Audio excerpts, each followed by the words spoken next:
जवळ पैसे सापडलेत, काय प्रतिक्रिया तुमची? भाजपची झोप उडालेली आहे. भाजपच्या पायाखालची वाळू घसरलेली आहे. भाजपला कळून चुकलेलं आहे की महाराष्ट्रात महाविकास आघाडीचं सरकार येणार आहे आणि महाराष्ट्राचे मुख्यमंत्री उद्धव बाळासाहेब ठाकरे साहेब होणार आहेत. त्याच्यामुळं या भाजपवाल्यांनी षडयंत्र रचून रात्रचा दिवस करून 50 खोके देऊन सरकार पाडलं. परत या महाराष्ट्राचे मुख्यमंत्री उद्धव साहेब होणार आहेत आणि या गद्दारासह भाजपचं ज्यांनी ज्यांनी सरकार पाडलं त्याची आता खैर नाही. उद्धव साहेब याच्यामधला सगळं हिशोब करणार ही त्यांना कळून चुकलेलं आहे. म्हणून यांना पैसे वाटायची वेळ आलेली आहे. हे खोक्यावरती मतं विकत घेण्याचा प्रयत्न करते ते, परंतु महाराष्ट्रातली जनता एवढी दूधखोळी नाही, चमच्यानं दूध पेत नाही. या भाजपच्या षडयंत्राला कंटाळलेले आहे.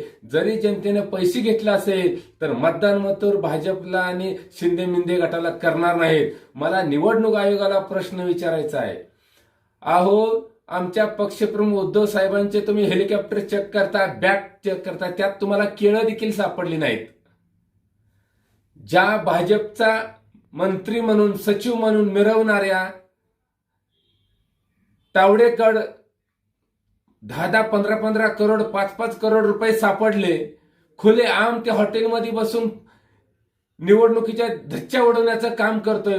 लोकांना, जनतेला आमिष दाखवून पैसे देऊन मतं गोळा करण्याचं काम करतोय. त्यावेळेस निवडणूक आयोग काय भांडी घासण्याचं काम करताय? निवडणूक आयोग कुठे शिपूट घालून बसले? आता निवडणूक आयोग अधिकारी कर्मचारी काय धाब्यावर जाऊन पार्टी करत बसलेत का? निवडणूक आयोग भाजपला मॅनेज झालेली ही निवडणूक आयोग आहे.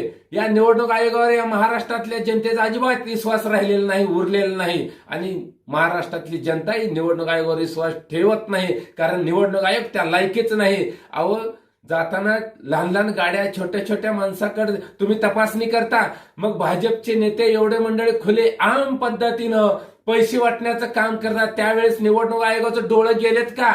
डोळ्यात काय कचरा गेलाय का? कुठं आहे निवडणूक आयोग? कुठे झोप गेलाय निवडणूक आयोग?